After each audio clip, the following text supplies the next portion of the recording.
السلام علیکم ورحمۃ اللہ وبرکاتہ،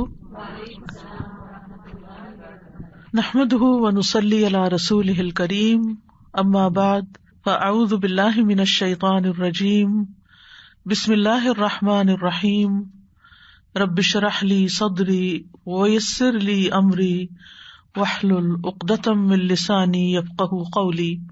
وَإِذَا سَأَلَكَ عِبَادِي عَنِّي فَإِنِّي قَرِيبٌ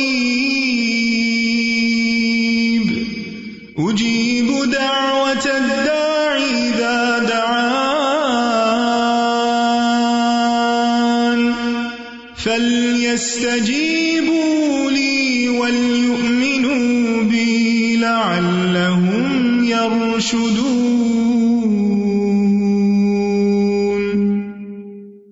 اور جب میرے بندے آپ سے میرے بارے میں سوال کریں تو کہہ دیجئے بے شک میں قریب ہوں، میں پکارنے والے کی پکار کا جواب دیتا ہوں جب وہ مجھے پکارے۔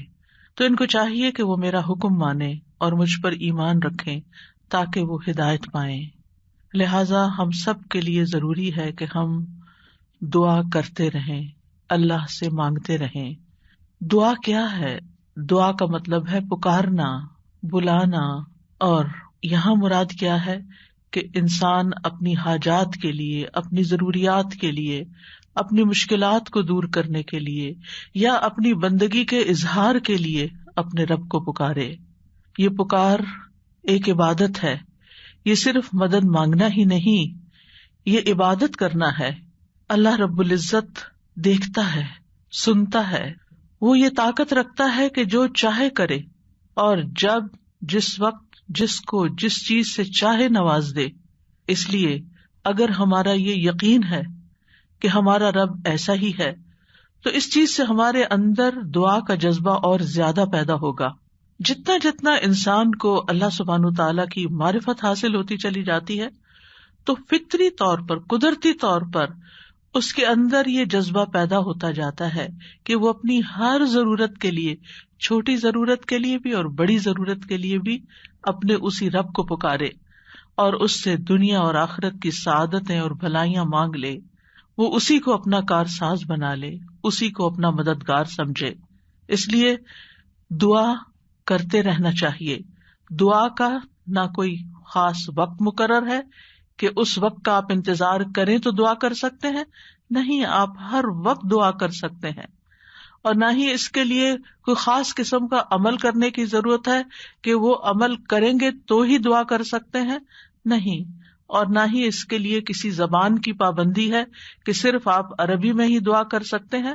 آپ اردو میں، اپنی مدر ٹنگ میں، کسی بھی زبان میں آپ دعا کر سکتے ہیں۔ وہ دعا اللہ تعالیٰ تک پہنچتی ہے، وہ دعا کو سنتا ہے اور اپنی حکمت کے مطابق اس کی قبولیت کا فیصلہ کرتا ہے کہ کیا بندے کو یہی چیز دے دی جائے جو وہ مانگ رہا ہے، یا اس سے بہتر کوئی چیز دی جائے، یا پھر اس سے کوئی بلا ٹالی جائے، یا اس کے لیے آخرت میں ذخیرہ کر لیا جائے، کیونکہ اس کے باقی اعمال اتنے نہیں ہیں کہ جن کی بنا پر یہ وہاں نجات پا سکے گا۔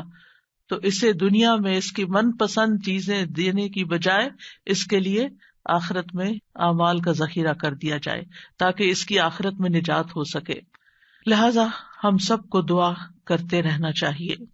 دعا عظیم عبادت، شرف والی عبادت، وہ عبادت جس کو اللہ تعالیٰ پسند کرتا ہے، وہ عبادت کہ جسے چھوڑ دیا جائے تو اللہ تعالیٰ ناراض ہوتا ہے۔ دعا توحید کی بنیاد ہے، یہ ہمیں اپنے رب سے قریب کر دیتی ہے، اس سے ہماری مشکلات آسان ہوتی ہیں، تکلیفیں دور ہوتی ہیں، ہمیں برکتیں حاصل ہوتی ہیں۔ لہذا جو مشکلات سے نکلنا چاہتا ہے وہ دعا کو اپنے لیے لازم کر لے، کیونکہ اللہ تعالیٰ ہی پریشانیوں کو دور کرتا ہے۔ امن یجیب المضطر اذا دعاہ ویکشف السوء، بھلا کون ہے جو لاچار کی فریاد رسی کرتا ہے جب وہ اسے پکارتا ہے اور اس کی تکلیف کو دور کر دیتا ہے۔ تو جو شخص بھی مشکلات سے، پریشانیوں سے نجات چاہتا ہے اس کے لیے ضروری ہے کہ وہ دعا کو لازم کر لے، کیونکہ اللہ تعالیٰ ہی پریشانیاں دور کرتا ہے۔ اللہ تعالیٰ کے علاوہ کوئی نہیں جو پریشانی دور کر سکے۔ وقتی طور پر کوئی آپ کو دلاسا دے دے گا، کوئی آپ کی ہمت افزائی کر دے گا، کوئی آپ کا دکھ بانٹ لے گا، لیکن آپ کی مشکل صرف اور صرف اللہ تعالیٰ ہی حل کر سکتا ہے. وَإِن يَمْسَسْكَ اللَّهُ بِضُرٍّ فَلَا كَاشِفَ لَهُ إِلَّا هُوَ وَإِن يَمْسَسْكَ بِخَيْرٍ فَهُوَ عَلَى كُلِّ شَيْءٍ قَدِيرٌ. اگر اللہ تجھے کوئی تکلیف پہنچائے تو اس کے سوا اسے کوئی دور کرنے والا نہیں، اور اگر وہ تجھے کوئی بھلائی پہنچائے تو وہ ہر چیز پر پوری طرح قادر ہے. ہم دیکھتے ہیں کہ عام طور پر لوگ مشکل وقت میں اللہ تعالیٰ کے سوا سب کو بھول جاتے ہیں. آخر میں انسان صرف اللہ ہی کو یاد کرتا ہے، اور یہ صرف مسلمان کے ساتھ ہی نہیں، نان مسلمز کے ساتھ، شرک کرنے والوں کے ساتھ، الحاد کا رستہ اختیار کرنے والوں کے ساتھ بھی یہی معاملہ ہے. اور اس میں ہم دیکھتے ہیں کہ ایک مرتبہ جب اکرمہ بن ابی جہل نبی صلی اللہ علیہ وسلم سے بھاگ کر کشتی پر سوار ہو گئے، مکہ سے بھاگ گئے اور پھر جزیرۃ العرب چھوڑنا چاہا، اور جس کشتی پر بیٹھے وہ سمندر کے بیچ میں جا کر ڈوبنے لگی.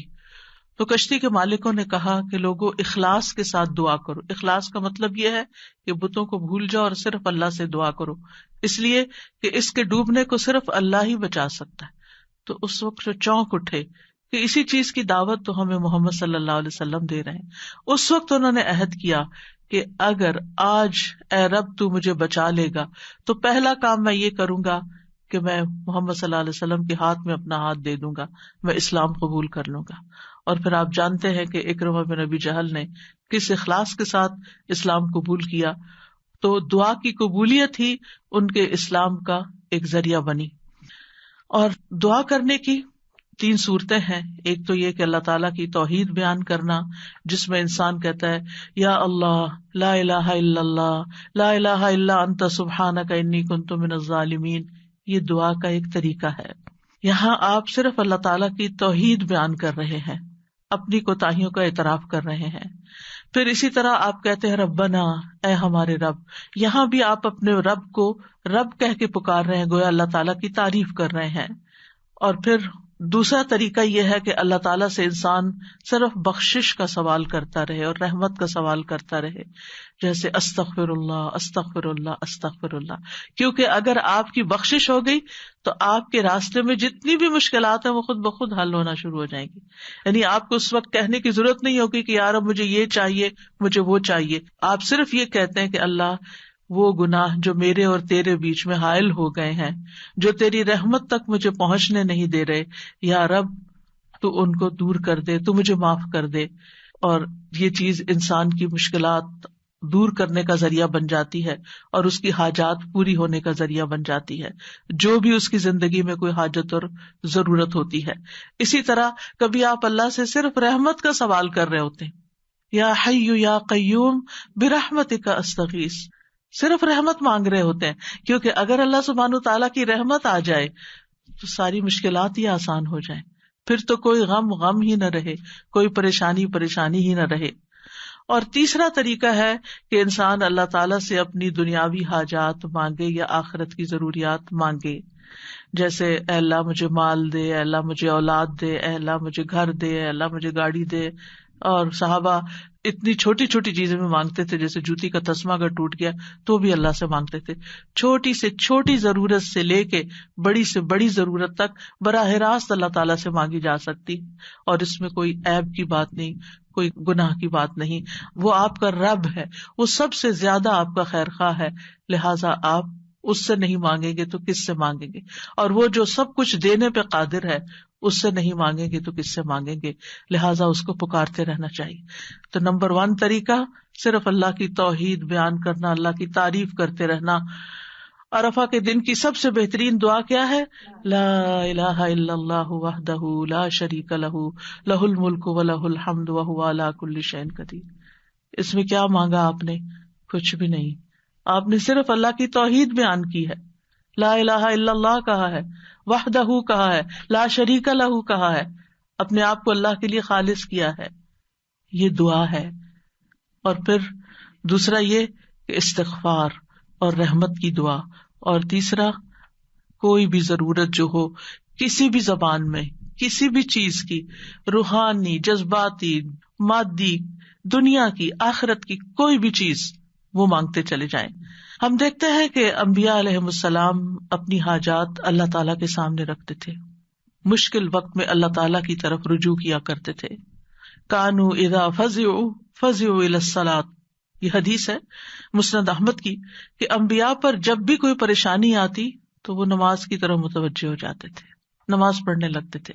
اور کل ہم نے پڑھا تھا کہ دعا کی دو بڑی قسمیں ہیں، دعائے عبادت اور دعائے مسئلہ.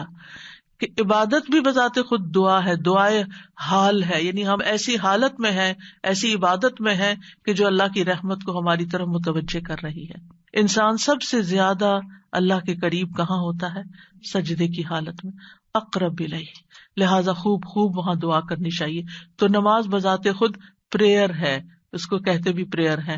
صلاۃ کا معنی بھی دعا ہے، تو وہ تو دعا کا مجموعہ ہے. اسی لیے وَاسْتَعِینُوا بِالصَّبْرِ وَالصَّلَاۃِ، جب انسان پر کوئی مشکل آئے تو فوراً نماز کی طرف جائے اور نماز پڑھ کر اللہ تعالیٰ سے دعا بھی کرے. اور بذات خود اگر نوافل پہ نوافل بھی پڑھ رہا ہے یا طویل قیام کر رہا ہے، طویل سجدہ کر رہا ہے، تو یہ بھی ایک طرح سے دعا یا عبادت ہی کی حالت میں ہے. انبیاء علیہ السلام کی دعائیں کیوں قبول ہوئی؟ ہم ایک کے بعد ایک پیغمبر کے بارے میں قرآن مجید میں پڑھتے ہیں اور ہر پیغمبر کی دعا کے بارے میں پڑھتے ہیں کہ وہ قبول ہو گئی. کیوں؟ انہم کانوا یسارعون فی الخیرات ویدعوننا رغبا ورہبا. دو کام تھے ان کے. ایک تو یہ کہ وہ نیکی کے کاموں میں بہت جلدی کرتے تھے، یسارعون فی الخیرات. تو دعاؤں کی قبولیت کے لیے کیا ہے؟ نیکیوں میں جلدی کریں، نیکیوں میں دوڑ لگائیں، نیکیوں میں آگے بڑھیں. وَيَدْعُونَنَا رَغَبًا وَرَهَبًا، اور وہ ہمیں پکارتے تھے رغبت کے ساتھ بھی اور رہبت کے ساتھ بھی، امید کے ساتھ بھی اور خوف کے ساتھ بھی. تو انسان کو اپنے رب کو امید اور خوف دونوں طریقوں سے پکارنا چاہیے. تو ہم دیکھتے ہیں کہ آدم علیہ السلام پر جب پریشانی آئی، شیطان کے کہنے میں وہ آ گئے اور پھر انہوں نے دعا کی، ربنا ظلمنا انفسنا وان لم تغفر لنا وترحمنا لنکونن من الخاسرین، کہ اے ہمارے رب، ہم نے اپنی جانوں پر ظلم کیا، اگر تو نے ہمیں نہ بخشا، ہم پر رحم نہ کیا، تو ضرور ہم خسارہ پانے والوں میں سے ہو جائیں گے. تو کیا ہوا؟ اللہ تعالیٰ نے دعا قبول کی. فتلقى آدم من ربه کلمات فتاب علیہ انہ هو التواب الرحیم. اللہ سبحانہ وتعالیٰ نے آدم علیہ السلام کی توبہ قبول کر لی. نوح علیہ السلام کی قوم نے ان کے ساتھ بہت برا سلوک کیا. کذبت قبلہم قوم نوح فکذبوا عبدنا وقالوا مجنون وازدجر فدعا ربہ انی مغلوب فانتصر. ان سے پہلے قوم نوح نے بھی جھٹلایا تھا، بس انہوں نے ہمارے بندے کو جھٹلا دیا اور کہنے لگے یہ مجنون ہے، اور وہ بری طرح جھڑک دیا گیا. یعنی قوم کے اوباش قسم کے لوگ ان کے ساتھ ڈانٹ ڈپٹ بھی کرتے تھے. اور بعض روایات میں آتا ہے کہ انہوں نے ان کو اتنا مارا کہ بے ہوش کر دیا. تو انہوں نے اپنے رب کو پکارا، انی مغلوب، رب میں مغلوب ہو گیا ہوں، میرا ان پہ کوئی بس نہیں چلتا، میں ان کے ساتھ ہر طریقہ آزما چکا ہوں، یہ نہیں مانتے، بس تو میری مدد کر. کیا ہوا؟ اللہ تعالیٰ فرماتے وَنُوحًا إِذْ نَادَى مِن قَبْلُ فَاسْتَجَبْنَا لَهُ فَنَجَّيْنَاهُ وَأَهْلَهُ مِنَ الْكَرْبِ الْعَظِيمِ. اور نوح کو بھی جب اس نے اس سے پہلے پکارا تو ہم نے اس کی دعا قبول کر لی، پھر اسے اور اس کے گھر والوں کو بہت بڑی گھبراہٹ سے بچا لیا. وَلَقَدْ نَادَانَا نُوحٌ فَلَنِعْمَ الْمُجِيبُونَ، اور بلا شبہ یقیناً نوح نے ہمیں پکارا تو یقیناً ہم بہت اچھے قبول کرنے والے ہیں. اللہ تعالیٰ نے ان کی دعا قبول کر لی اور پوری قوم کو ڈبو دیا سوائے ایمان والوں کے، اور اپنے بندے کا بدلہ لے لیا. یونس علیہ السلام کی مثال ہمارے سامنے ہے کہ جب اپنی قوم سے ناراض ہو کر، غضبناک ہو کر چلے گئے تھے، چلتے چلتے سمندر تک، سمندر سے کشتی میں، کشتی سے مچھلی کے پیٹ میں، اور مچھلی چلی گئی سمندر کی تہہ میں، اندھیروں پر اندھیرے. فنادا فی الظلمات الا الہ الا انت سبحانک انی کنت من الظالمین. تو اس نے اندھیروں میں پکارا، تیرے سوا کوئی معبود نہیں، تو پاک ہے، یقیناً میں ظلم کرنے والوں میں سے ہوں. تو ہم نے اس کی دعا قبول کر لی اور اسے غم سے نجات دے دی، اور اسی طرح ہم ایمان والوں کو نجات دیتے ہیں، اوروں کو بھی دیں گے. ان ساری مثالوں میں ہمارے لیے سبق ہے. ہمارے حالات کتنے بھی تنگ ہوں، ہم کتنی بھی پریشانی میں ہوں، لیکن پیغمبروں سے زیادہ پریشانی ہم پر نہیں آئی. بعض جگہوں پر آتا ہے کہ آدم علیہ السلام 300 سال تک یہ دعا کرتے رہے، روتے رہے کہ مجھ سے غلطی ہوئی ہے. بالآخر رب نے ان کو کلمات سکھائے اور پھر دعا انہوں نے مانگی اور ان کی نجات ہوئی. بعض اوقات آزمائشیں لمبی ہو جاتی ہیں، لیکن ہمیشہ یقین رکھیے کہ رب سنتا ہے، وہ ضرور سنے گا، وہ کبھی بھی مجھے محروم نہیں کرے گا. لم اکم بدعائک رب شقیہ، تجھ سے مانگ کر اے رب میں کبھی بھی نامراد نہیں ہوا، تو ضرور سننے والا ہے. پھر ایوب علیہ السلام 18 سال تک ایک بیماری میں مبتلا رہے ہیں. وَأَيُّوبَ إِذْ نَادَى رَبَّهُ أَنِّي مَسَّنِيَ الضُّرُّ وَأَنْتَ أَرْحَمُ الرَّاحِمِينَ فَاسْتَجَبْنَا لَهُ فَكَشَفْنَا مَا بِهِ مِنْ ضُرٍّ وَآتَيْنَاهُ أَهْلَهُ وَمِثْلَهُمْ مَعَهُمْ رَحْمَةً مِنْ عِنْدِنَا وَذِكْرَى لِلْعَابِدِينَ.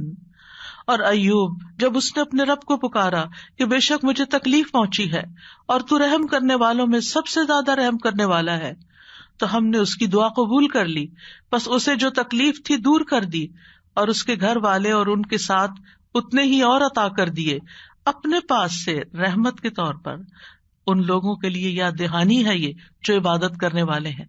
یعنی بعض اوقات انسان سوچتا ہے میں عبادت بھی کرتا ہوں، میں اللہ تعالیٰ کی حرام کردہ چیزوں سے بھی بچتا ہوں، لیکن میں دعا کرتا رہتا ہوں مگر میری دعا نہیں سنی جاتی، معلوم نہیں کیوں. اب دیکھیے کس طرح یعقوب علیہ السلام سال ہا سال تک، بعض روایات میں 40 سال اور بعض میں اس سے بھی زیادہ وقت کے لیے وہ بیٹے سے جدا ہوئے تھے اور مسلسل دعا کرتے رہے، مایوس نہیں ہوئے. اللہ تعالیٰ نے بالآخر ان کی دعا سن لی. چھوڑنا نہیں، پیچھے نہیں ہٹنا. ایوب علیہ السلام نے کہا تھا انی مسنی الضر وانت ارحم الراحمین، اللہ مجھے تکلیف پہنچی ہے اور تو سب سے بڑا رحم کرنے والا ہے، تو سب مہربانوں میں سے بڑھ کر مہربان ہے، تو مہربانی نہیں کرے گا تو اور کون کرے گا. تو یہاں انہوں نے اللہ تعالیٰ کی رحمت کی فریاد کی. پھر ابراہیم علیہ السلام مشکل ترین حالات میں اللہ تعالیٰ پر توکل کرتے ہیں. ابن عباس کہتے ہیں کہ یہ کلمہ حسبنا اللہ ونعم الوکیل ابراہیم علیہ السلام نے اس وقت کہا تھا جب انہیں آگ میں ڈالا گیا تھا، اور ان کے اس کلمے کی وجہ سے ان پر آگ ٹھنڈی ہو گئی، کیونکہ انہوں نے کہا تھا حسبنا اللہ ونعم الوکیل، حسبنا اللہ، اللہ ہمیں کافی ہے. یہ بھی پکارنے کا ایک انداز ہے، اللہ کی رحمت کو طلب کرنے کا ایک انداز ہے. اور ان کے اس کہنے پر اللہ سبحانہ تعالیٰ نے کیا فرمایا، قلنا یا نار کونی بردم وسلاما علی ابراہیم، اے آگ تو ابراہیم پر سراسر ٹھنڈک اور سلامتی والی بن جا. ابراہیم علیہ السلام نے نیک اولاد کی دعا کی، رب ہب لی من الصالحین فبشرناہ بغلام حلیم، اے میرے رب مجھے لڑکا عطا کر جو نیکوں میں سے ہو، تو ہم نے اسے ایک بردبار لڑکے کی خوشخبری دی. بغلام حلیم، ایسا نہیں ہوا کہ ابراہیم علیہ السلام نے ادھر دعا کی اور ادھر ان کو اسحاق اور اسماعیل علیہ السلام مل گئے. انتہائی بڑھاپے کی حالت میں جا کر بہت سالوں کے بعد دعا قبول ہوئی، لیکن قبول ہوئی. ہمارے لیے اس میں سبق یہ ہے کہ مانگتے رہیں چاہے سال ہا سال گزر جائیں. اور پھر وہ کہتے ہیں الحمدللہ الذی وہب لی علی الکبر اسماعیل و اسحاق ان ربی لسمیع الدعاء، سب تعریف اس اللہ کی ہے جس نے مجھے بڑھاپے کے باوجود اسماعیل اور اسحاق عطا کیے، بے شک میرا رب تو بہت دعا سننے والا ہے. اللہ سبحانہ تعالیٰ نے انہیں ہدایت یافتہ اولاد عطا کی تھی، یہ ان کے صبر کا نتیجہ تھا. ان کی زندگی تو مشکل میں گزری، لیکن اس کا بدلہ اللہ نے ان کو کیا دیا کہ ایسی اولاد دی جو ہمیشہ کے لیے ان کے لیے ناموری کا سبب بنی. وَوَهَبْنَا لَهُ إِسْحَاقَ وَيَعْقُوبَ، صرف بیٹا نہیں، بیٹے کے بعد پوتے کی بھی خوشخبری دی. کلن ہدینا، ہر ایک کو ہم نے ہدایت دی. ونوحا ہدینا من قبل، نوح علیہ السلام کو اس سے پہلے ہم نے گائیڈ کیا. ومن ذریتہ داود وسلیمان وایوب ویوسف وموسیٰ وہارون وکذلک نجزی المحسنین، اور اس کی اولاد میں سے داؤد اور سلیمان اور ایوب اور یوسف اور موسیٰ اور ہارون، اور اسی طرح ہم نیکی کرنے والوں کو جزا دیتے ہیں. یعقوب علیہ السلام کا حال آپ کے سامنے ہے. انہوں نے اپنے غم اور دکھ کی فریاد لوگوں کے سامنے نہیں کی، لوگوں کو جا کر اپنے دل کا حال نہیں بتایا. کیا کہا، انما اشکو بثی وحزنی الی اللہ واعلم من اللہ ما لا تعلمون. یعقوب علیہ السلام نے کہا بے شک میں اپنی بے قراری اور غم کی شکایت صرف اللہ سے کرتا ہوں، اللہ ہی میرے دل کا حال جانتا ہے. کہ یہاں کیسی کیسی بے قراری ہے بچے کی جدائی میں، اور میں اللہ کی طرف سے وہ باتیں جانتا ہوں جو تم نہیں جانتے. بہت کچھ جاننے کے باوجود انہیں یہ نہیں پتا تھا کہ بیٹا مصر میں ہے. اللہ نے نہیں بتایا. وہ کہہ سکتے تھے نا اللہ تعالیٰ مجھے بتا دیں وہ کہاں ہے، آپ تو جانتے ہیں آپ مجھے بھی بتا دیں. لیکن اللہ سبحانہ تعالیٰ نے اس کا بھی ایک وقت رکھا تھا. اگر پیغمبروں کے لیے قبولیت کا ایک وقت ہے تو ہمارے لیے بھی دعاؤں کی قبولیت کا ایک وقت ہوتا ہے. قبولیت کا مطلب یہ نہیں ہوتا کہ بس منہ سے نکلتے ہی بات آپ کی فرمائش پوری ہو جائے. اور پھر آپ دیکھیے کہ کس طرح اللہ تعالیٰ نے ان کی دعا قبول کر لی. اور پھر ہم دیکھتے ہیں کہ یوسف علیہ السلام کی مثال، انہوں نے تو اپنے لیے ایک انوکھی ہی دعا مانگی.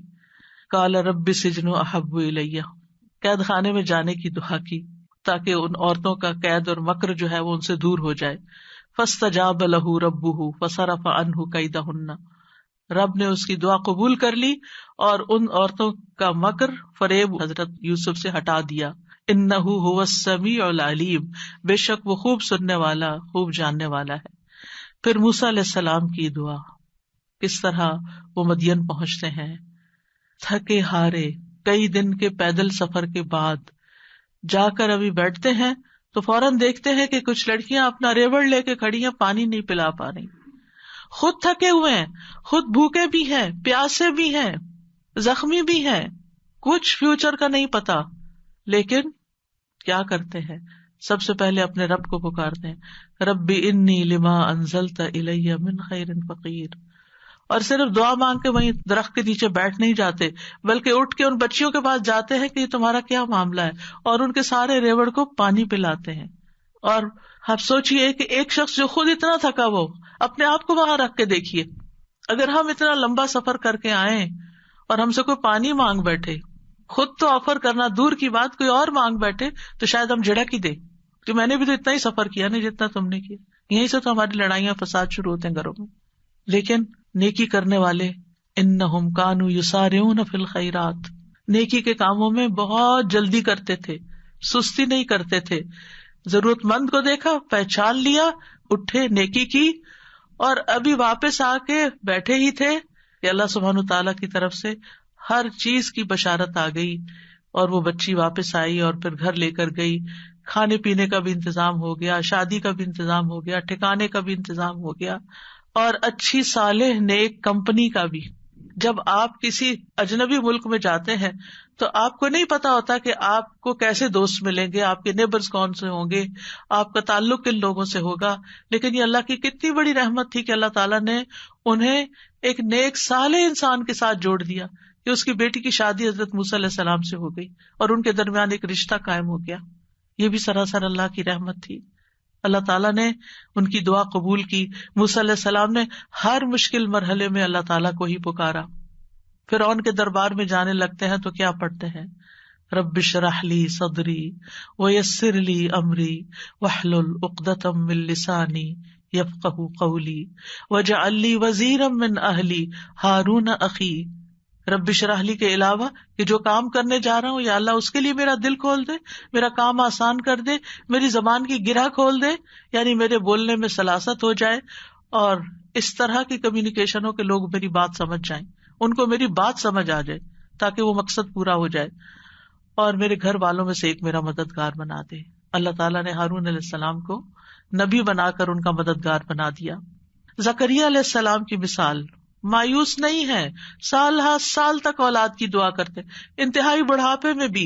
وَزَكَرِيَّا إِذْ نَادَىٰ رَبَّهُ رَبِّ لَا تَذَرْنِي فَرْدًا وَأَنْتَ خَيْرُ الْوَارِثِينَ.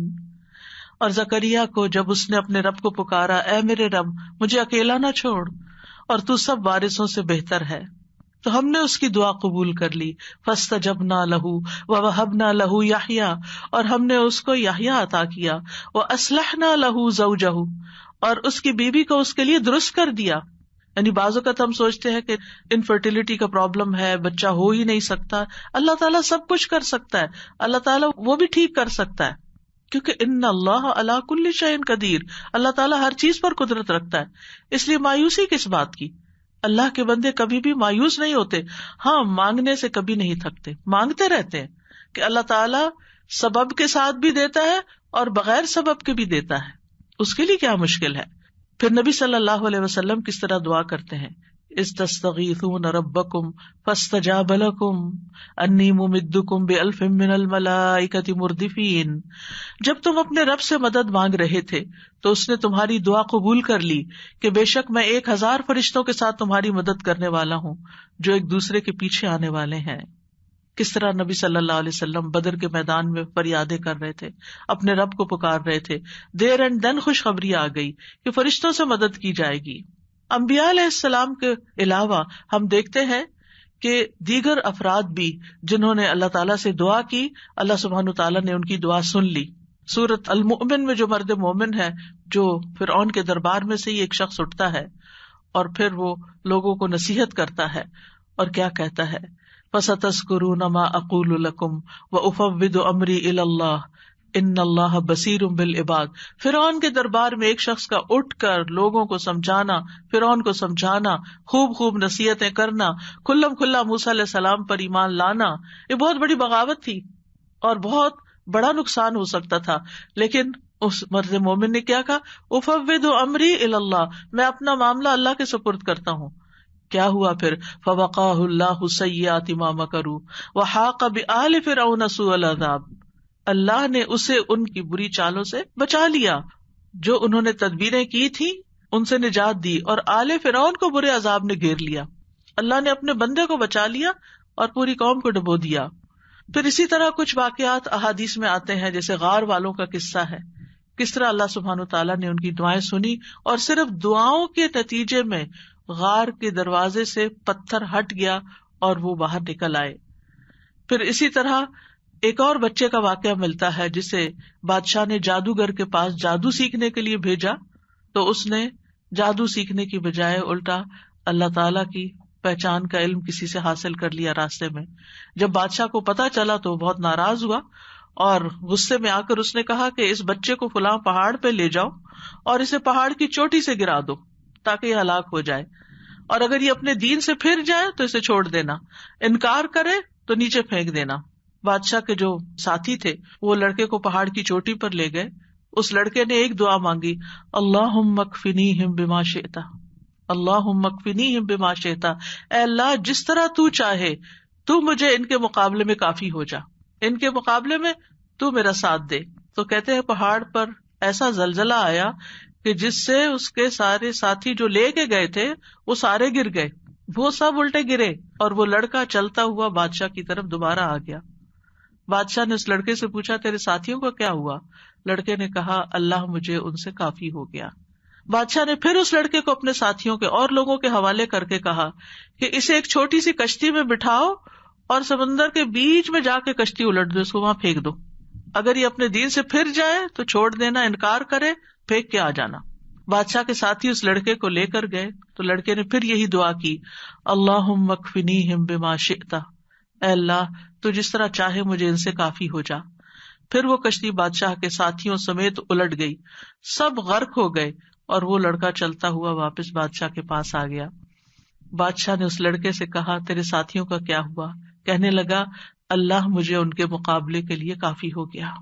اور واقعی اللہ ہی کافی ہوتا ہے دشمن سے نمٹنے کے لیے۔ انسان کے اپنے پاس زور نہیں ہوتا، طاقت نہیں ہوتی، ہم کمزور ہوتے ہیں، لیکن اگر اللہ کی مدد آ جائے تو انسان ہر طرح کی مشکلات پہ قابو پا سکتا ہے۔ آسیہ علیہ السلام کی مثال ہمارے سامنے ہے کہ کس طرح انہوں نے فرعونیوں سے نجات کے لیے دعا مانگی اور کہا رب ابن لی عندک بیتا فی الجنہ ونجنی من فرعون وعملہ ونجنی من القوم الظالمین، اے میرے رب میرے لیے اپنے پاس جنت میں ایک گھر بنا دے اور مجھے فرعون سے اور اس کے عمل سے نجات دے اور مجھے ظالم قوم سے نجات دے۔ تو کیا ہوا؟ اللہ تعالیٰ نے ان کی دعا قبول کر لی۔ ابو ہریرہ کہتے ہیں کہ فرعون نے اپنی بیوی کے دونوں ہاتھوں اور دونوں پاؤں کے لیے 4 میخیں گاڑی، یعنی جیسے وصولی دیتے ہیں نا، تو ہر ہاتھ میں میخ گاڑی اور پاؤں میں بھی۔ جب وہ فرعونی ان سے جدا ہوتے تو فرشتے ان پہ سایہ کر لیتے۔ اس وقت انہوں نے یہ دعا کی، بس اللہ تعالیٰ نے جنت میں ان کے گھر سے پردہ ہٹا کر ان کو گھر دکھا دیا، یہ گھر بن چکا ہے تمہارا، اس صبر کی بدولت جو انہوں نے اس تکلیف پر کیا اور اپنے ایمان کو بچایا۔ سارہ علیہ السلام نے کس طرح اس ظالم بادشاہ کے مقابلے میں مدد طلب کی۔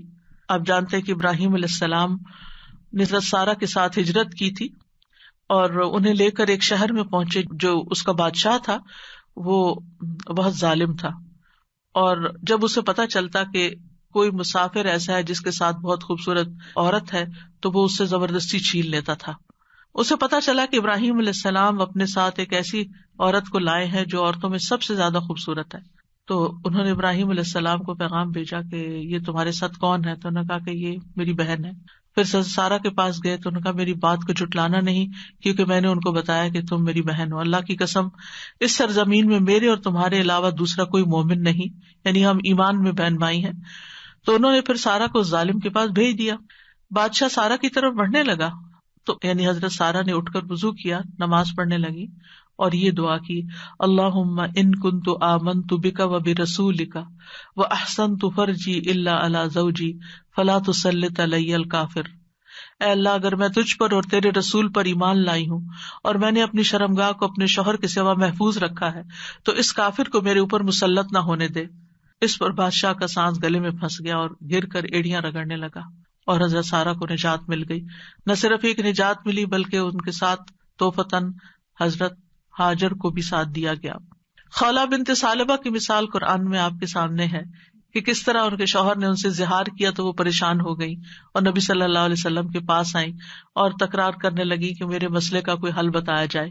تو اس پر اللہ سبحانہ وتعالیٰ نے کیا آیات نازل کی، قد سمع اللہ قول التی تجادلک فی زوجها وتشتکی الی اللہ واللہ یسمع تحاورکما. اللہ نے سن لی اس عورت کی بات جو تم سے اپنے شوہر کی شکایت کر رہی تھی اور اپنے خاوند کے بارے میں جھگڑ رہی تھی اور اللہ کی طرف شکایت کر رہی تھی، اور اللہ تم دونوں کی بات سن رہا تھا. تو اللہ سبحانہ وتعالیٰ نے اس عورت کی بات سن لی کا مطلب کیا ہے؟ دعا قبول کر لی، مسئلے کا حل مل گیا. اسی طرح سلف صالحین جو ہیں وہ بھی اللہ کو پکارتے ہیں. امت کے جو نیک لوگ ہیں ان میں سب سے پہلے صحابہ کرام ہیں.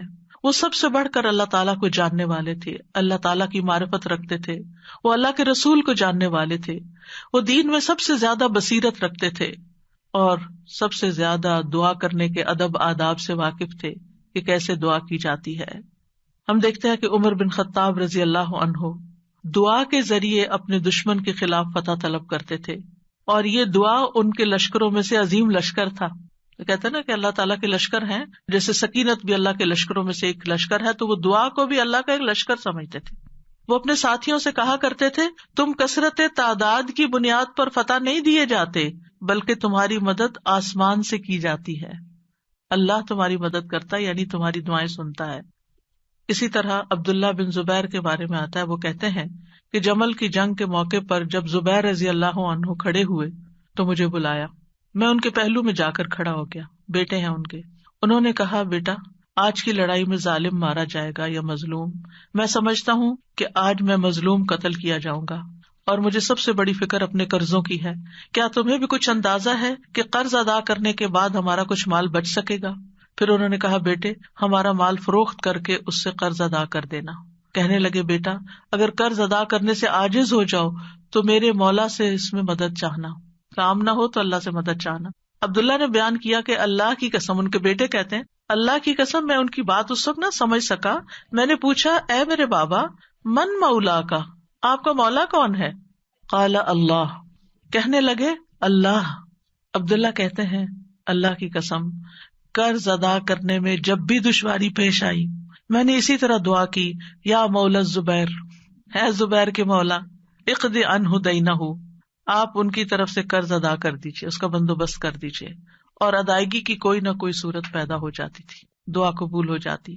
سفیان ثوری کہا کرتے تھے، اے وہ ذات جس کو اپنے تمام بندوں میں سے وہ انسان سب سے زیادہ محبوب ہے جو اس سے مانگے تو کثرت سے مانگے، یعنی اللہ تعالیٰ کو وہ شخص زیادہ پیارا ہے جو زیادہ دعائیں کرتا ہے. اے وہ ذات جس کو اپنے تمام بندوں میں سے وہ انسان سب سے زیادہ ناپسند ہے جو اس سے نہیں مانگتا، کیونکہ جو انسان دعا نہیں کرتا اللہ تعالیٰ اس سے ناراض ہوتا ہے.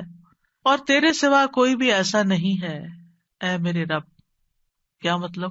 کوئی بھی اور ایسا نہیں. اگر کسی سے بھی انسان ایک سے زیادہ دفعہ کچھ مانگ لے تو وہ ناراض ہو جاتا ہے، اور نہ مانگے تو خوش رہتے ہیں. ایون ماں باپ بھی آپ دیکھیں، اگر بچے ایک دفعہ کچھ مانگے تو کہ اچھا بیٹا لے لو، پھر دوسری دفعہ پھر مانگے تو ایک دن آتا ہے کہ ماں باپ بھی کہتے کہ تم کب تک مانگتے رہو گے، اپنا بندوبست خود کرو. لیکن اللہ سبحانہ تعالیٰ کبھی ایسا نہیں کہتے کہ کب تک تم مجھ سے دعائیں کرتے رہو گے. وہ پسند کرتے ہیں کہ بندہ دعا کرتا رہے. اور بعض لوگوں کو تو دعا میں ایسا لطف آتا ہے، اللہ تعالیٰ سے مناجات کرنے میں، اللہ تعالیٰ کو پکارنے میں، اللہ تعالیٰ کے آگے ہاتھ پھیلانے میں، اللہ تعالیٰ کی طرف رجوع کرنے میں ایسی لذت آتی ہے کہ ان کی یہ لذت اس چیز کی لذت سے بھی بڑھ جاتی جو وہ مانگ رہے ہوتے ہیں. تو اس لیے کبھی بھی انسان مانگنے سے دور نہ رہے، مانگتا رہے. صرف بڑی حاجتیں نہیں، بڑے مسائل نہیں، چھوٹی چھوٹی چیزیں بھی. لیث بن سعد کہتے ہیں کہ ابو حازم کہا کرتے تھے مجھے نمک بھی چاہیے تو میں اپنی دعاؤں میں اللہ سے مانگتا ہوں کہ مجھے نمک چاہیے. نمک سب سے چھوٹی چیز ہوتی ہے نا. اور پھر اسی طرح بعض سلف صالحین اپنی نمازوں میں اللہ تعالیٰ سے اپنی تمام ضروریات مانگتے تھے، یعنی چھوٹی بڑی سب، یہاں تک کہ آٹے میں ڈالا جانے والا نمک، بکری کا چارہ، گھاس بھی اللہ سے مانگتے تھے. چھوٹی چھوٹی چیزیں بھی ایک تعلق کو ظاہر کرتا ہے نا یہ، اور اس بات کے یقین کو ظاہر کرتا ہے کہ وہی دیتا ہے. یہ چھوٹی چیزیں بھی وہی دیتا ہے، اگرچہ اسباب ہیں دنیا میں لیکن اصل میں پیچھے اسی کا ہاتھ ہے. حضرت عائشہ کہا کرتی تھی سب کچھ اللہ سے مانگو، یہاں تک کہ جوتے کا تسمہ بھی اللہ سے مانگو، کیونکہ اگر اللہ میسر نہ کرے تو وہ کبھی میسر نہ ہو. اللہ نہ دے تو کبھی نہیں ملتا، چاہے چھوٹی سی چیز ہی کیوں نہ ہو. یاد رکھیے دعا کی قبولیت کے کچھ درجات ہیں، یعنی ہم سب مانگتے ہیں، پیغمبروں نے مانگا، ابھی تک ہم نے دیکھا کہ سب مانگ رہے ہیں اور دعائیں قبول بھی ہو رہی ہیں.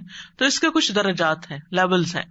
رسول اللہ صلی اللہ علیہ وسلم نے فرمایا اگر کوئی شخص اللہ سے دعا کرتا ہے تو اس کی دعا ضرور قبول ہوتی ہے، اس کی دعا ضرور قبول ہو جاتی ہے، خواہ دنیا میں اسے وہ چیز دے دی جائے، یعنی جو مانگ رہا ہے وہ یہیں مل جائے، یا اس کے لیے آخرت میں ذخیرہ بنا دیا جائے، یا پھر اس دعا کے بقدر اس کے گناہوں کا کفارہ ادا ہو جاتا ہے، بشرطے کہ اس کی دعا کسی گناہ یا قطع رحمی کے لیے نہ ہو اور وہ جلدی نہ کرے. تو 3 چیزیں ہو گئی، یا وہی چیز مل گئی جو مانگی، یا پھر آخرت کے لیے جمع ہو گئی کہ وہاں بدلہ ملے گا، یا پھر دنیا میں کیے جانے والے گناہوں کا کفارہ ہو گیا. بعض اوقات انسان اللہ کی نافرمانی کی کچھ کام کر رہا ہوتا ہے، مثلا نماز کے لیے صبح وقت پہ نہ اٹھنا. کچھ لوگ روٹین میں ریگولرلی دیر سے فجر پڑھتے ہیں، رات کو دیر سے سوتے ہیں، صبح دیر سے اٹھتے ہیں. اگر ان کو سمجھایا جائے تو وہ کہتے ہیں ہم پڑھ تو لیتے ہیں نا، جب اٹھتے ہیں پڑھ لیتے ہیں. بھائی کبھی کبھار تو ایسا ہو جائے، لیکن روز کا یہ اگر کام ہو جائے تو یہ کوئی معمولی چیز ہے؟ یہ اللہ کی نافرمانی ہے.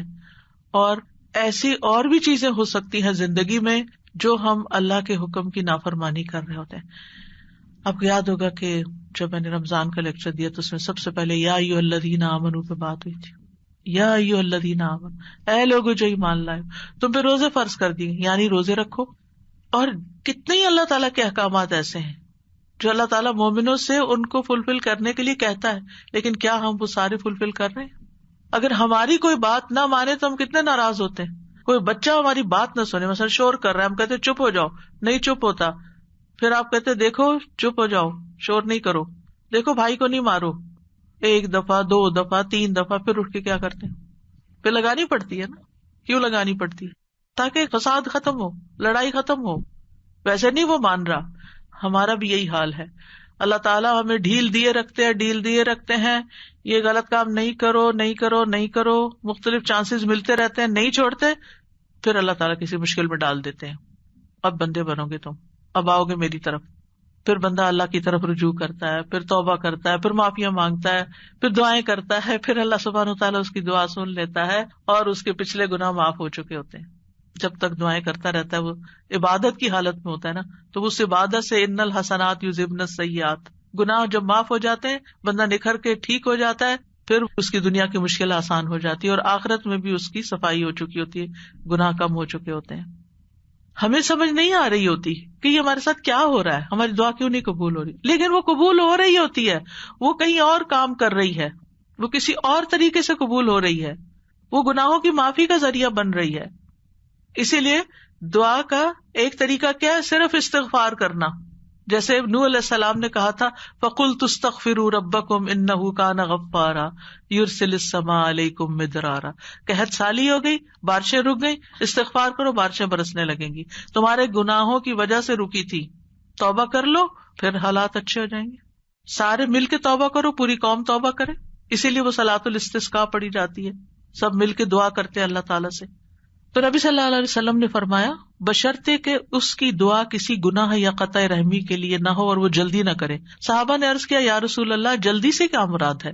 آپ نے فرمایا یہ کہے کہ میں نے اللہ سے دعا کی لیکن اس نے قبول نہیں کی، یہ نہ کہے کبھی. بعض اوقات کوئی شخص اپنا مسئلہ بتاتا ہے نا اور اس کو حل یہ بتایا جاتا ہے دعا کرو، تو کہتے ہیں دعا تو بہت کی ہے بھائی، پھر اور کیا کرنا ہے؟ پھر بھی دعا ہی کرنی ہے، ابھی اور بھی کرنی ہے، ابھی کاؤنٹ پورا نہیں ہوا، ابھی ٹائم پورا نہیں ہوا. جب تک وہ ٹائم نہیں آتا تمہیں مانگتے چلے جانا ہے، مانگتے رہو، اسی میں فائدہ ہے. تمہیں نہیں پتا تمہارے لیے کتنا بڑا اجر اکٹھا ہو رہا ہے. اگر آج وہ قبول ہوگی نا تم پھر مستی میں آ جاؤ، کیونکہ اللہ تعالیٰ کو زیادہ پتا ہے نا کہ اس بندے کو اگر میں نے یہ چیز دے دی اس کی تو آخرت خراب ہو جائے گی. آپ کو نہیں پتا ہوتا کہ آپ اگر اپنے بچے کو اس ایج میں گاڑی لے دیں گے تو وہ کیا کرے گا، اس ایج میں فلاں چیز دے دیں گے تو کیا کرے گا. حالانکہ آپ افورڈ کر سکتے ہیں، آپ اس کو دے سکتے ہیں، لیکن کیوں نہیں کوئی چیز دیتے اس وقت جب وہ مانگ رہا ہوتا ہے، آپ کی منتیں کر رہا ہوتا ہے، دائیں بائیں آگے پیچھے دن رات آپ کے پیچھے بچے پڑ جاتے ہیں. مجھے یاد ہے کہ میرے ایک بچے کو جب فون چاہیے تھا تو پیچھا ہی نہیں چھوڑتا تھا، دن رات میرے پیچھے. تو میں نہیں دینا چاہتی تھی کہ ابھی وہ ایج نہیں میچورٹی کی کہ جس میں فون دیا جائے. تو کیا میں ظالم تھی؟ نہیں، اسی کی خاطر، اسی پر مہربانی اور اسی کے فائدے کی خاطر نہیں دینا چاہتی تھی. یہ تو ہم انسان ہیں کم عقل، چھوٹی سی عقل میں تھوڑی سی بات سمجھ جاتے ہیں کہ ابھی یہ چیز نہیں دینی. اسی طرح آپ کے گھر میں مثلاً کوئی شوگر کا پیشنٹ ہے، اس کا من پسند کھانا رکھا ہوا ہے لیکن آپ اس کو نہیں دیتے. کیوں نہیں دیتے؟ ایسا نہیں ہے کہ وہ ہے نہیں کھانا، سب کچھ ہے، لیکن اس لیے نہیں دیتے کہ وہ کھا کر بیمار ہوگا اور بیمار ہوگا، سخت نقصان ہو سکتا ہے. نہیں دینا. تو کیا اللہ تعالیٰ کو نہیں پتا کہ جو کچھ ہم مانگ رہے ہیں وہ ابھی ہمیں اس کو دینا ہے یا نہیں دینا، ابھی یہ کام ہو جانا چاہیے یا نہیں ہو جانا چاہیے؟ اس کو ہم سے زیادہ پتا ہے.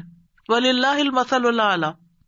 اس لیے کوئی بھی اگر دعا قبول نہیں ہوتی کوئی بات نہیں، موقع غنیمت جانے اللہ سے قریب ہونے کا، قریب تر ہوتے جانے کا. اسی میں خیر ہے، اسی میں بھلائی ہے. قَدْ جَعَلَ اللَّهُ لِكُلِّ شَيْءٍ قَدْرًا. اللہ نے ہر چیز کا ایک اندازہ رکھا ہے، وقت رکھا ہے، ایک ٹائم ہے، اس پر ہو جائے گا. اب یہ جو 3 ہے قبولیت کے راستے، ان میں سے سب سے پہلا کہ کبھی اللہ تعالیٰ وہ چیز دے دیتا ہے جو ہم مانگتے ہیں. مثلاً ابراہیم علیہ السلام نے نیک بیٹا مانگا تھا، ربی حبلی من الصالحین. انہوں نے صرف بیٹا نہیں مانگا، کہا ربی حبلی من الصالحین، اللہ مجھے نیک بیٹا دے. کتنی عقل مند تھے نا. ہم جب کوئی چیز مانگتے ہیں تو بس کہتے ہیں کچھ مل جائے، بس جو بھی مل جائے لے لیں گے. نہیں، کوالٹی والی چیز مانگے، اللہ سب کچھ دے سکتا ہے. تو اللہ تعالیٰ نے کیا کیا، فبشرناہ بغلام حلیم. تو ہم نے اسے ایک بہت بردبار لڑکے کی، بہت ٹالرنٹ، بہت ہمبل، بہت اچھے اخلاق والے بچے کی خوشخبری دی. آپ دیکھیں کہ ہم حلم اور برداشت کو نیکی نہیں عام طور پہ سمجھتے کہ یہ بھی کوئی نیکی، حالانکہ یہ نیکیوں کی بنیاد بن جاتی. جس بندے کے اندر ٹالرنس ہوتی ہے وہ دوسرے کی بات سن کے برداشت کر جاتا ہے، وہ وار سہ جاتا ہے، وہ شوق برداشت کر لیتا ہے. تو کتنی بڑی کوالٹی، کتنی بڑی خوبی کہ کوئی آپ کو اوفینڈ کر رہا ہے اور آپ اوفینڈ نہ ہو، اور اگر ہوں بھی تو آپ برداشت کر جائیں اور اپنے منہ سے کچھ نہ بولیں، ایک کان سے سونے دوسرے سے نکال دیں اور اس کو دل پر نہ لیں. کچھ لوگوں کا حال یہ ہوتا ہے کہ اگر چھوٹی سی بھی کوئی بات ان کو کہہ دے تو وہ ان کے اندر ایسی ہلچل مچاتی ہے کہ انہیں ہر چیز بھول جاتی ہے اور وہ وہی سوچے جاتے. یہ بھی اپنے آپ کو ٹارچر دینا ہے. جس نے وہ بات کی اس کو تو شاید خبر بھی نہ ہو تو میٹھی نیند سو رہا ہو اور آپ خواہ مخواہ اپنے بستر پہ کروٹ بدل رہے ہیں. تو یہ کیا ہے؟ ریزسٹنس نہیں ہے آپ کے اندر. آپ ہر چیز لیے جا رہے ہیں اپنے اوپر. بھیا کیوں اپنے اوپر ہر چیز لیے جا رہے ہیں؟ پرے پھینکے اس کو اٹھا کے کہ اس نے کہا، اس کا اخلاق، اس کی غلطی اسی پر. میں اپنے دل میں یہ نہیں سوچوں. اپنے آپ کو بول کے کہا کرے. آواز کا بھی ایک اثر ہوتا ہے. بولا کرے مجھے اس بات کو اب نہیں سوچنا، مجھے اس کو محسوس نہیں کرنا، مجھے اپنے دل میں نہیں رکھنا. اور پیٹرن بریک کر کے کچھ ایسی چیز پڑھے، کچھ ایسا کام کرے کہ بھول جائیں اس کو، اور نیکسٹ ٹائم وہ شخص سامنے آئے تو منہ بنا کے اور غصے کی آنکھوں سے مت دیکھیں، اچھے سے اسمائل کر کے دیکھیں، اچھے سے اسمائل کر کے بات کریں. آپ دیکھیں گے کہ وہ جو غصہ آیا بھی تھا نا وہ کہیں چلا جائے گا، لیکن ہم غصے کو پرورش دیتے ہیں، اس کی پرورش کرتے ہیں. کہا تھا نا اس نے، اب میں نے اس کے ساتھ یہ کرا، اندر ہی کھچڑی پکاتے رہتے ہیں، اور جب وہ شخص سامنے آتا ہے تو کوئی نہ کوئی سخت لفظ بول جاتے ہیں کیونکہ ہم بدلہ لینا چاہ رہے ہوتے. اب کیا ہے، آپ نے تو ایک لفظ بولا، ہو سکتا ہے وہ 10 اور بول دے. آپ بتائیں کیا کریں گے؟ مسئلہ تو حل نہیں ہوا، مسئلہ تو وہیں کھڑا رہا، پریشانی تو وہیں رہی، تو کیا فائدہ ہوا؟ تو اس لیے یہ حلم کی کوالٹی جو ہے، یہ برداشت کی کوالٹی جو ہے بہت بڑی خوبی ہے. اور آپ دیکھیے کہ اگر آپ کے بچے کے اندر یہ ہے نا تو آپ بڑی خوش قسمت پیرنٹ ہیں کہ آپ اس کو ڈانٹ رہے ہیں، آپ اس کو سنا رہے ہیں اور وہ آگے سے آپ کو جواب نہیں دیتا.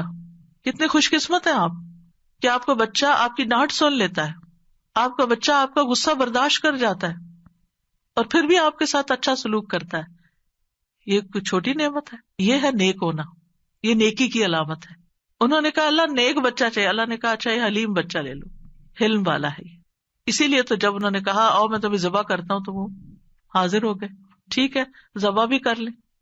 آج آپ دیکھیں کہ بعض اوقات ہمارے بچے دنیاوی لحاظ سے بڑے کامیاب ہوتے لیکن ایک چھوٹی سی بات ان کو کہہ دیں تو وہ اتنے زیادہ اوفینڈ ہو جاتے ہیں. تو وہ آنکھوں کی ٹھنڈک تو نہ ہوئے نا، صرف ان کی دنیاوی کامیابی ہے، وہ تو ان کے اپنے لیے ہیں دنیاوی کامیابی.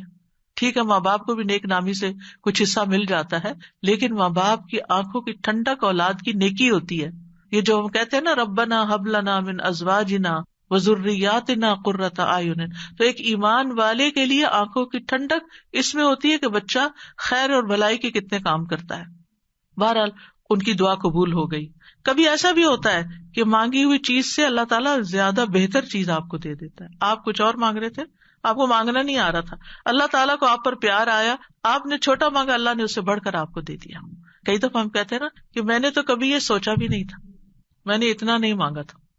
میرے ایک رشتے دار ہیں، اللہ نے ان کو بہت دیا، تو کبھی میری بات ہوتی ہے ان سے تو کہتے ہیں کہ میں نے اتنا نہیں مانگا تھا، میں نے اتنا نہیں مانگا تھا، اور اللہ تعالیٰ دیتا ہی چلا جا رہا ہے.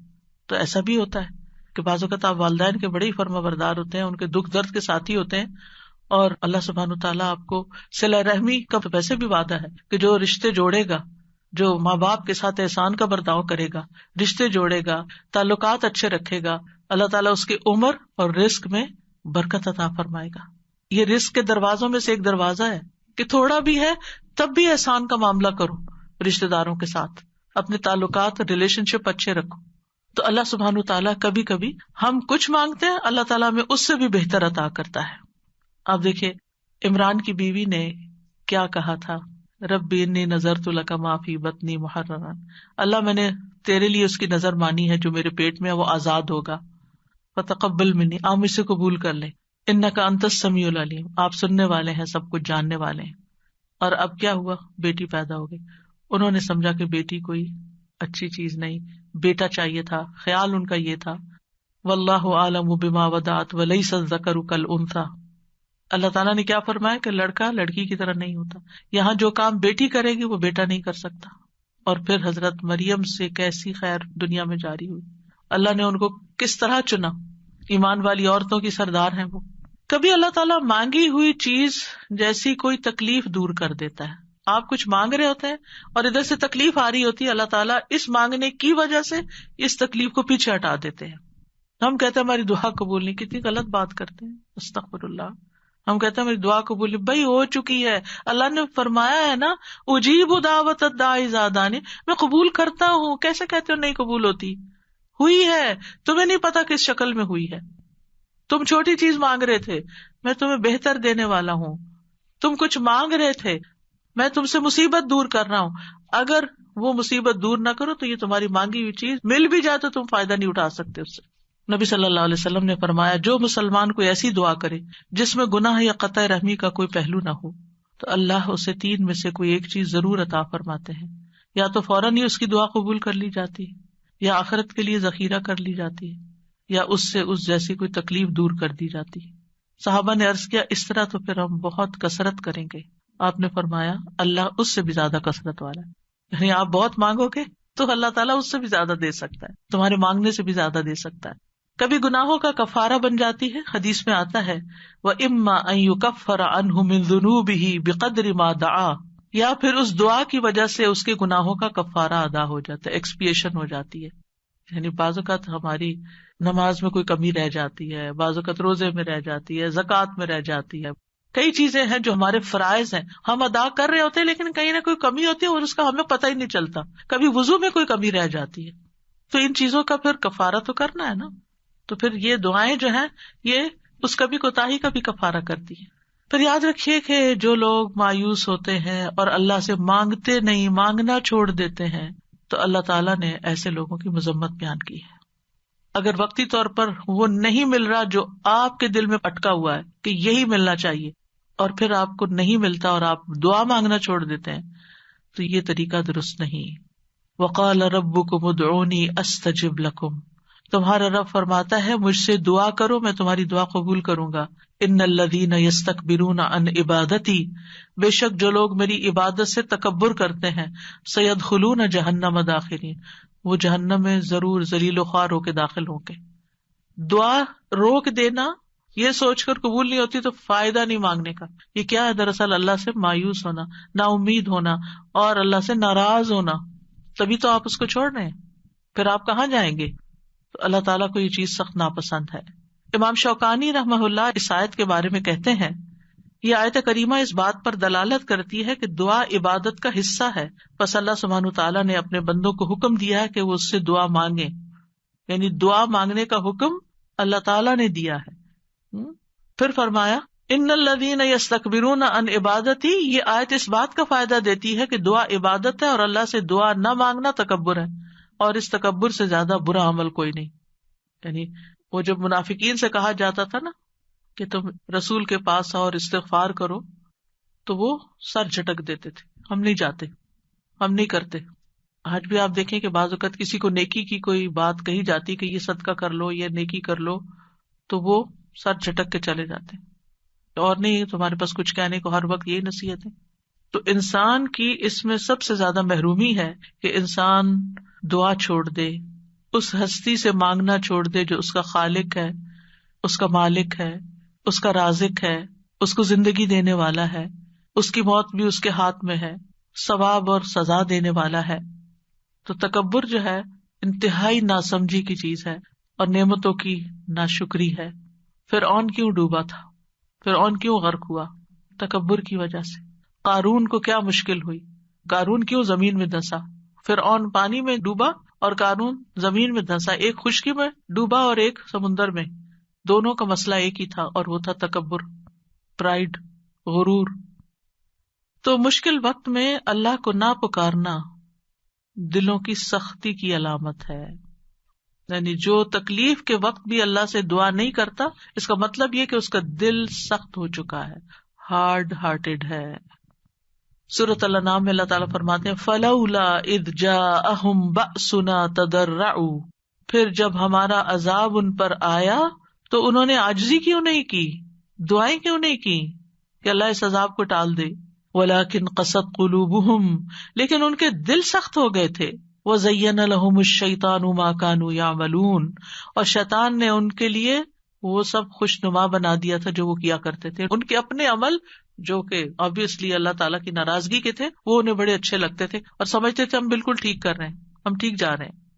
انسانوں میں سب سے زیادہ عبادت گزار کون تھا؟ اللہ کے رسول صلی اللہ علیہ وسلم. لیکن سب سے زیادہ ہمبلنس اور سب سے زیادہ دعائیں بھی آپ نے مانگی. یعنی جب میں مسنون اذکار دیکھتی ہوں، سبحان اللہ، یعنی کہ آپ تہجد کے وقت اٹھنے کے وقت سے لے کر پھر آپ فجر پڑھنے اور اس کے بیچ میں صبح کے اذکار اور پھر اس کے بعد جو ہر موقع کے اذکار اور پھر نمازیں اس کے علاوہ ہے، تلاوت قرآن اس کے علاوہ ہے، اور پھر رات کو سوتے وقت کے اذکار. یعنی اگر ان سارے اذکار کو انسان جمع کرتا ہے تو یعنی حیرانی ہوتی ہے کہ کس کثرت سے آپ اللہ کو یاد کرتے تھے. اور یہ ہمبلنس کی علامت ہے، حالانکہ آپ سب سے زیادہ عبادت گزار تھے، پھر بھی سب سے زیادہ دعائیں کرتے تھے، اللہ سے مانگتے رہتے تھے. اور لوگوں میں سب سے زیادہ بے بس وہ ہے جو دعا مانگنے سے بے بس ہے، جو دعا نہیں مانگتا. یاد رکھیے اللہ تعالیٰ سے مایوس ہونا کبیرہ گناہ ہے. ابن عباس کہتے ہیں ایک آدمی نے کہا اے اللہ کے رسول کبیرہ گناہ کون کون سے ہیں, بڑے بڑے گناہ کون سے ہیں؟ آپ نے فرمایا اللہ کے ساتھ شرک کرنا, اللہ کے رزق سے مایوس ہو جانا اور اللہ کی رحمت سے مایوس ہونا. کبھی بھی مایوس نہیں ہونا چاہیے. پھر ایک اور بات اس سلسلے میں یہ یاد رکھی جائے کہ جہاں ہمیں اللہ سے مانگنا چاہیے وہاں ہمیں غیر اللہ سے نہیں مانگنا چاہیے, کیونکہ اللہ کے سوا سب سہارے کمزور ہیں. اب دیکھیں قرآن مجید میں صحابہ نے جتنے بھی چیزوں کے بارے میں پوچھا اس کے بارے میں آتا ہے یسألونک, وہ آپ سے سوال کرتے ہیں, وہ سوال کرتے ہیں. لیکن جب دعا کے بارے میں پوچھا تو اللہ تعالیٰ نے کیا فرمایا, وَإِذَا سَأَلَكَ عِبَادِي عَنِّي, میرے بندے جب آپ سے سوال کرتے ہیں. سوال کا انداز کتنا اچھا لگا, اللہ تعالیٰ کو کتنا پسند آیا کہ سوال کرنے والوں کو میرے بندے کہا, اپنے بندے کہا. اس سے آپ اندازہ لگائیے دعا کی اہمیت کا. تو اللہ تعالیٰ نے یہ نہیں کہا قل یا فقل انی قریب, فرمایا انی قریب, وَإِذَا سَأَلَكَ عِبَادِي عَنِّي فَإِنِّي قَرِيب, بس انہیں بتا دو کہ میں قریب ہی ہوں. گویا بندے اور اللہ کے بیچ میں کوئی واسطہ وسیلہ نہیں, کوئی اور نہیں, بس بندہ اور اللہ. ہم بیچ میں اوروں کو لے آتے ہیں. ہمارے معاشرے میں کتنا عام ہے کہ کوئی کسی پیر کو لے آتا ہے اور کوئی کسی بزرگ کو لے آتا ہے, اور دور جاہلیت میں فرشتوں کو اور بتوں کو اور معلوم نہیں کس کس کو. ما نعبدہم الا لیقربونا الی اللہ زلفی, مانگیں اللہ سے, غیر اللہ کی طرف نہیں جائیں. غیر اللہ کے سہارے سب کمزور ہیں. مثل الذین اتخذوا من دون اللہ اولیاء کمثل العنکبوت اتخذت بیتا وان اوہن البیوت لبیت العنکبوت لو کانوا یعلمون. ان لوگوں کی مثال جنہوں نے اللہ کے سوا اور مددگار بنا رکھے ہیں, مکڑی کی مثال جیسی ہے جس نے گھر بنایا, حالانکہ بے شک سب گھروں میں سے کمزور گھر مکڑی کا ہے اگر وہ جانتے ہوتے. غیر اللہ تو ایک مکھی بھی پیدا نہیں کر سکتے. غیر اللہ کو پکارنا سب سے بڑی گمراہی ہے. وَمَنْ أَضَلُّ مِمَّنْ يَدْعُو مِن دُونِ اللَّهِ مَن لَّا يَسْتَجِيبُ لَهُ إِلَىٰ يَوْمِ الْقِيَامَةِ وَهُمْ عَن دُعَائِهِمْ غَافِلُونَ. اور اس سے بڑھ کر کون گمراہ ہے جو اللہ کے سوا انہیں پکارتا ہے جو قیامت تک اس کی دعا قبول نہیں کریں گے, یعنی قبروں میں سوئے ہوئے یا فرشتے یا جن یا کوئی اور مخلوق, کسی سے بھی نہیں, اور وہ ان کے پکارنے سے بے خبر ہیں. اور جب سب لوگ اکٹھے کیے جائیں گے تو وہ ان کے دشمن بن جائیں گے, یعنی غیر اللہ وہ دشمن بن جائیں گے اور ان کی عبادت سے منکر ہوں گے. کیوں نہیں پکارنا چاہیے غیر اللہ کو؟ کیونکہ اللہ کے سوا کوئی کسی چیز کا مالک نہیں ہے. وہ دعا قبول کرنے کی استطاعت نہیں رکھتے. پہلی بات یہ کہ وہ سنتے بھی نہیں ہے, قبر میں نہیں سنتے. وہ جب وہ سنتے نہیں ہے تو پھر آپ کی بات کا جواب بھی نہیں دیتے, اور آپ کی ضرورت کہاں سے پوری کریں گے, یا آپ کے لیے وسیلہ کہاں سے بنیں گے, مدد کرنے کی طاقت بھی نہیں رکھتے. سورۃ الاعراف میں آتا ہے والذین تدعون من دونہ لا یستطیعون نصرکم ولا انفسہم ینصرون. تم جنہیں اللہ کو چھوڑ کر پکارتے ہو نہ وہ تمہاری مدد کر سکتے ہیں اور نہ خود اپنی مدد ہی کے قابل ہے. نہ وہ نفع دے سکتے ہیں نہ نقصان دور کر سکتے ہیں, نہ تکلیف کو ہٹا سکتے ہیں نہ اس کو بدل سکتے ہیں. رسول اللہ صلی اللہ علیہ وسلم نے فرمایا جو شخص اس حالت میں مر جائے کہ وہ اللہ کے سوا اوروں کو بھی پکارتا ہو تو وہ آگ میں داخل ہوگا. کتنی سخت بات ہے. کیسے لوگ کہتے ہیں یا علی, یا پیر عبد القادر جیلانی, اور یا پتہ نہیں کون کون. نہیں, اللہ کے سوا کسی کو نہیں پکارنا. تو بہرحال ہم سب کو اللہ ہی کی طرف رجوع کرنا ہے اور اللہ ہی سے دعا کرنا ہے. اللہ سبحانہ تعالیٰ سے دعا ہے کہ وہ ہمارے اس علم کو ہمارے سینوں میں محفوظ کر دے اور ہمیں اس عبادت کی توفیق عطا فرمائے اور ہم سے راضی ہو جائے اور ہماری خطائیں معاف کر دے. جی اساسی ایک سوال تھا اور ایک پھر کچھ جی ضرور. سوال میں تو یہ تھا جیسے آپ نے بتایا دعا ہم اردو میں بھی مانگ سکتے ہیں, تو کیا جب ہم سجدے میں دعا مانگتے ہیں اس وقت بھی اردو میں مانگ سکتے ہیں یا نہیں؟ نہیں, سجدے میں, نماز کے سجدے میں نہیں, ویسے الگ سے سجدے میں پڑھ کے دعا کرنی ہے تو وہ کر سکتے ہیں. اچھا اوکے, جزاکم اللہ خیرا. سبحانک اللہم و بحمدک اشہد ان لا الہ الا انت استغفرک و اتوب الیک. السلام علیکم و رحمۃ اللہ وبرکاتہ.